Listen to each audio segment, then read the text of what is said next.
Muy buenas tardes, el día de hoy les vamos a presentar un caso clínico en relación con el lupus eritematoso sistémico.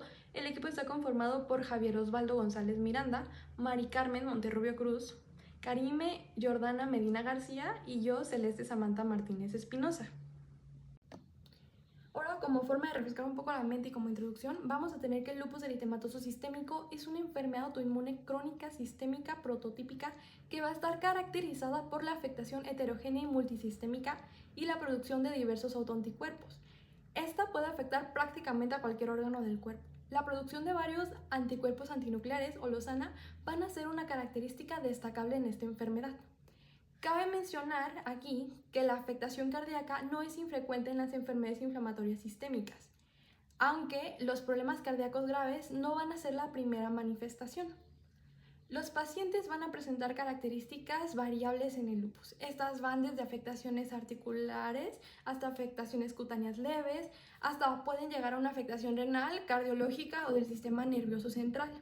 Esta heterogeneidad clínica va a representar un reto en su diagnóstico. ¿Por qué? Porque hay que considerar que los pacientes pueden solo presentar algunas características del lupus o que estas características también estén presentes en otras enfermedades. El corazón vamos a tener que va a ser uno de los órganos más frecuentemente afectados por el lupus eritematoso sistémico. Cualquier parte del corazón puede ser afectada, desde el pericardio hasta el miocardio. Y no es posible actualmente predecir qué pacientes tienen un mayor riesgo de presentar estas afectaciones cardíacas que otros. Ahora hablando de la epidemiología, acorde a la Fundación de Lupus Americana, se estima que al menos 5 millones de personas a nivel mundial padecen alguna forma de lupus. En México, especialistas de la Universidad Nacional Autónoma de México estiman que 20 de cada 100,000 personas padecen lupus. La relación de mujer a hombre va a ser de 9 a 1. La afectación pericárdica, típicamente un derrame pericárdico, va a ser el tipo de anomalía ecocardiográfica más común en el lupus eritematoso sistémico, reportándose en más del 50% de los pacientes. Se encontró que entre el 32 y 40% de estos 50% de los pacientes que lo presentan van a ser asintomáticos a este. El derrame pericárdico va a ocurrir en algún momento en más de la mitad de los pacientes. Ahora hablando un poco más de las manifestaciones clínicas, vamos a tener que el derrame pericárdico sintomático suele presentarse con dolor torácico subesternal plurítico, a menudo con un roce audible a la auscultación. También puede haber presencia o signos de cirrosis en otras localizaciones, como puede ser el derrame pleural y la ascitis, junto con taquicardia, anomalías electrocardiográficas, soplos cardíacos, dolor o sensación de opresión torácica. También puede haber disnea, palpitaciones o edema pedio. Algunos pacientes pueden presentar simplemente dolor torácico en ausencia del resto de hallazgos físicos. El estudio diagnóstico debe incluir la evaluación de hallazgos sugestivos de enfermedad activa, así como la consideración de otras entidades que se observen comúnmente en el lupus eritematoso sistémico, como puede ser la pleuritis o la embolia pulmonar. El líquido pericárdico puede contener anticuerpos antinucleares. Generalmente va a haber un predominio de células mononucleares, pero la cicatrización puede ser un hallazgo que nos oriente a que esta es una enfermedad ya curada. La mayoría de los derrames pericárdicos van a ser pequeños, menores a 10 milímetros. El taponamiento es poco frecuente, pero puede manifestarse con edema periférico, edema facial o ascitis. Es más probable que los derrames pericárdicos de mayor tamaño se manifiesten con dolor torácico pleurítico. Ahora hablando un poco de las manifestaciones pulmonares en el LES, vamos a tener que la inflamación de la pleura puede causar dolor torácico sin que se observe un derrame pleural en la radiografía. En este contexto va a ser un poco difícil determinar si el dolor torácico se debe a una pleuritis. Otras manifestaciones que van a ir va a ser la presencia de un roce que puede ser transitorio, fiebre, tos, dificultad para respirar, sensación de opresión torácica o disnea. Ahora les voy a hablar un poco sobre la importancia de identificar la disnea como un síntoma extrapulmonar dentro del contexto del derrame pericárdico. Si consideramos la disnea como un síntoma de derrame pericárdico propiamente, vamos a tener que la pericarditis, al igual que otros tipos de sinusitis, van a ocurrir con mayor frecuencia cuando el lupus eritematoso sistémico está activo en otros órganos, por lo que se debe sospechar de esta afección. La progresión a taponamiento cardíaco puede ocurrir en pacientes con lupus eritematoso sistémico. Se debe vigilar estrechamente a los pacientes que tengan derrame pericárdico para detectar este desarrollo a este taponamiento cardíaco. La pericarditis, en el contexto de grandes derrames pericárdicos, va a requerir generalmente el uso de corticosteroides y una evaluación urgente para pericardiocentesis cuando hay taponamiento o compromiso hemodinámico. Se puede considerar intervenciones quirúrgicas como una ventana pericárdica o vaciamiento pericárdico en casos graves, refractarios o recurrentes. Hay que considerar también que puede ocurrir una pericarditis purulenta, típicamente en un paciente inmunodeprimido y debilitado. La pericardiocentesis está indicada para descartar causas potencialmente mortales de pericarditis, como puede ser pericarditis purulenta, tuberculosa, neoplásica o para drenar el líquido si existen signos de taponamiento. ¿A qué quiero llegar con esto?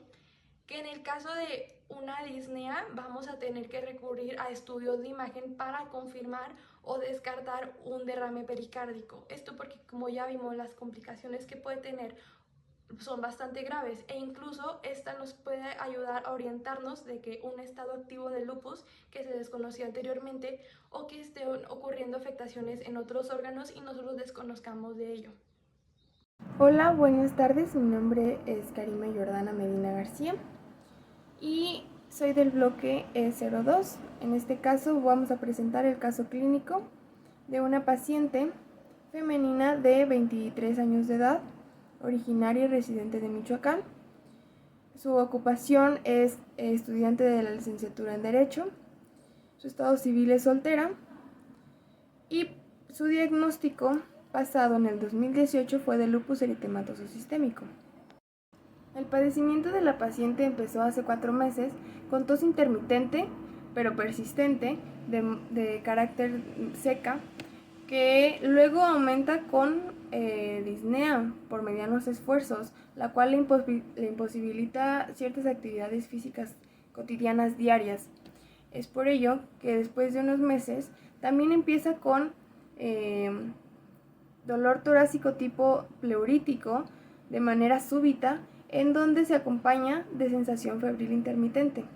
Es por ello que al ingreso se le piden imágenes de estudio para poder evaluar pericarditis o derrame pleurítico. En su ingreso también presenta pérdida de peso, escalofríos, alopecia y además se identificaron mialgias y artralgias. Bueno, como antecedentes personales patológicos, tenemos que la paciente tuvo lupus eritematoso sistémico desde el 2018. A la fecha tiene afectaciones multiorgánicas, ya que hay afectación en mucocutáneos por las úlceras solares dolorosas que presenta, afectación renal, afectación hematológica y afectación de serositis. Además, tuvo que tratarse e ingresarse en un hospital en el 2023 por una infección de histoplasmosis y tuberculosis latente. Antecedentes heredofamiliares: presenta su madre artritis reumatoide, el padre niega cualquier padecimiento, el abuelo materno menciona diabetes mellitus tipo 2 y la abuela materna menciona hipotiroidismo primario.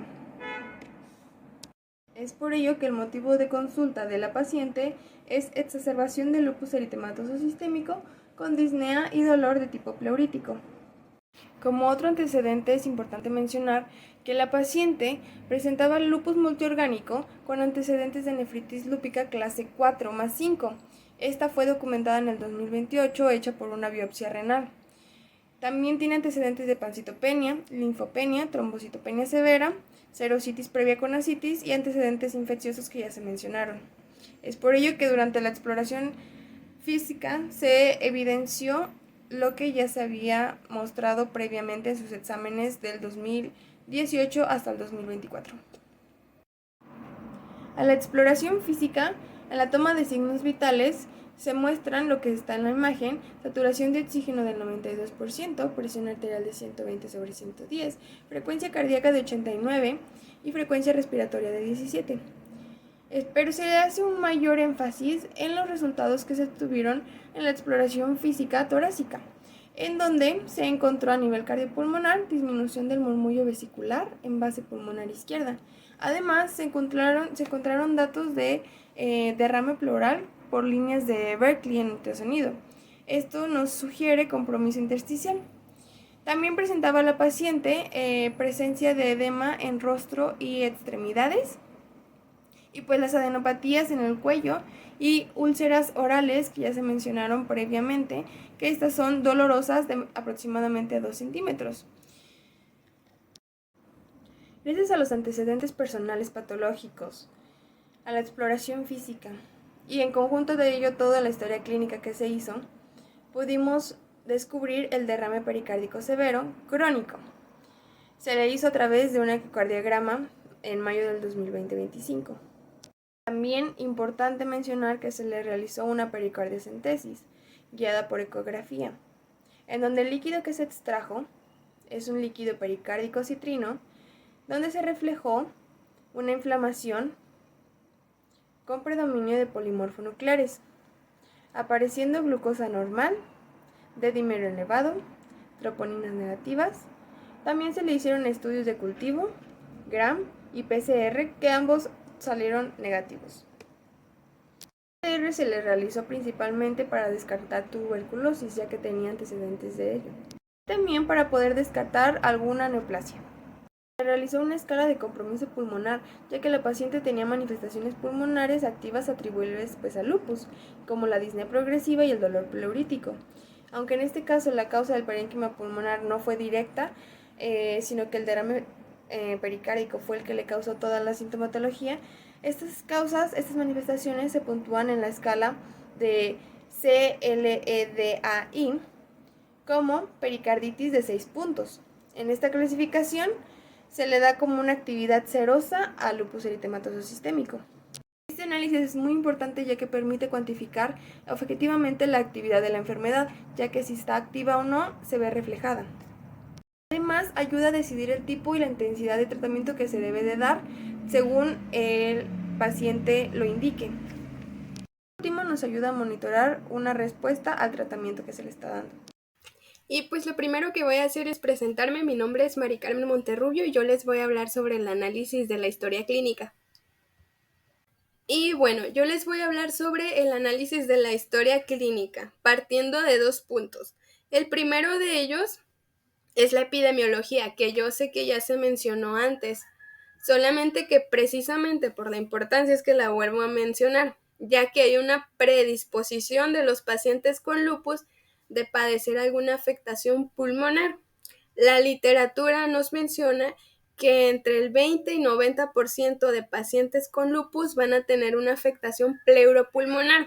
Otra cosa importante a resaltar es que las afectaciones pulmonares en pacientes con lupus tienen un alto índice de mortalidad, esto sobre todo en niños. La segunda cosa que quiero mencionar es la fisiopatología de cómo es que sucede esto. Y es que va a haber una elevación de citocinas proinflamatorias sistémicas, principalmente interleucina 8, interleucina 12 y factor de necrosis tumoral, que ocasionan que haya una atracción de macrófagos, linfocitos y de neutrófilos. Los neutrófilos hacen una netosis que acaba desencadenando una inflamación con mayor potencia. Y posterior a esto, pues lo que acaba desencadenando todo este proceso es que haya un desequilibrio en cuanto a la ventilación, perfusión del pulmón. Y ahora, clínicamente, ¿cómo se ve esto en el paciente o cómo es que lo podemos ver? En el caso de esta historia clínica, pues la paciente tiene tos, tiene un dolor torácico y tiene disnea, lo que nos puede estar hablando de una afectación pulmonar. Pero obviamente necesitamos estudios. Estos estudios pueden ser una radiografía, una tomografía o un ecocardiograma. En el caso de esta historia clínica, se documenta la tomografía y se hace mención del ecocardiograma, más no está todavía la imagen. Otra cosa importante que quiero mencionar, pues es que uno de los criterios de las asociaciones de reumatología en cuanto a afectaciones es el de serositis. Aquí podemos encontrar que se encuentra el derrame pleural, derrame pericárdico o una pericarditis. Y estos tienen puntajes muy altos, tienen puntajes de 5 y de 6. Entonces, básicamente, hasta este momento, la paciente ya tenía diagnosticado lupus y está presentando estas características clínicas que nos pueden hacer sospechar de que algo está sucediendo en el pulmón. Y bueno, ahora yo les voy a hablar ya un poquito más enfocada a la historia clínica. Ya les mencioné epidemiología, fisiopatología y cómo esta puede darnos estas características clínicas que la paciente parecía tener, sobre todo enfocadas hacia el área del pulmón. Y bueno, ahora les voy a hablar un poquito sobre diagnósticos. La literatura nos menciona que lo ideal es que utilicemos 1 o 2 métodos para saber cuál es la afectación pulmonar. Entre ellos se menciona la radiografía, en la que generalmente vamos a ver infiltrados intersticiales en los pacientes, la tomografía, en la que podemos encontrar engrosamiento de la pared bronquial. También podemos utilizar biopsia u otros métodos. En el caso de esta historia clínica, pues se documenta que se utilizó una tomografía y una ecocardiografía. Lo que se encontró fue que había un derrame pericárdico con características crónicas, fibrina y un diámetro de alrededor de 5 centímetros. Posterior a esto, se hizo una pericardiocentesis ecoguiada y se drenaron alrededor de 400 centímetros cúbicos de líquido. Estos fue llevado al laboratorio de microbiología para saber si había algún patógeno que estuviera siendo la causa por la que la paciente tuviera estas manifestaciones. A lo que fue negativo, no se encontró presencia de algún patógeno. Posterior a esto, después de la pericardiocentesis, la paciente tuvo una buena respuesta clínica. Entonces, aquí lo que yo quiero retomar es que precisamente a pesar de que la paciente mostraba afectaciones pulmonares, o sea, a que nos orientaba el diagnóstico a que tenía algo pulmonar, esto era un derrame pericárdico que estaba haciendo una compresión hacia el pulmón y que nos acababa dando esta clínica característica de dificultad respiratoria. Entonces, posterior a esto, algo importante también es que quiero resaltar es que de acuerdo al índice de remisión de lupus en el 2000 nos da un puntaje de alrededor de 22 puntos, que aunque yo no se los mencioné, la paciente ya no solamente tenía esta clínica de disnea, de fiebre, no, también presentó alopecia, úlceras, y de acuerdo al puntaje estipulado en la calculadora, pues nos está hablando de que la enfermedad tiene o está activa en este momento, por lo que sería necesario que la persona que la esté manejando proceda para saber qué es lo que va a seguir haciendo, qué medicamentos puede estar utilizando la paciente o si tiene que aumentar o disminuir la dosis de alguno de estos. Hola, mi nombre es Javier Osvaldo y ahora yo les voy a hablar un poco sobre el análisis y manejo terapéutico de este caso. Recapitulando un poco, pues bueno, una paciente femenina de 4 meses de evolución que acude por un posible derrame pericárdico, consecuencia de una pericarditis crónica. Lo que se le hace a esta paciente es que se le drena el líquido pericárdico, se le drenan 400 mililitros mediante una pericardiocentesis. Y además, en cuanto a las medidas farmacológicas que se utilizaron en este caso, en realidad no son de gran relevancia, ya que se continuó con el tratamiento habitual, o por lo menos no se reporta que se hayan utilizado algunas otras medidas terapéuticas. Y pues bueno, en esto vamos a enfocarnos en la próxima lámina. Ahora vamos a hacer análisis del manejo terapéutico que se le dio a este paciente. Para ello vamos a utilizar la guía de práctica clínica del Colegio Mexicano de Reumatología de Lupus Eritematoso.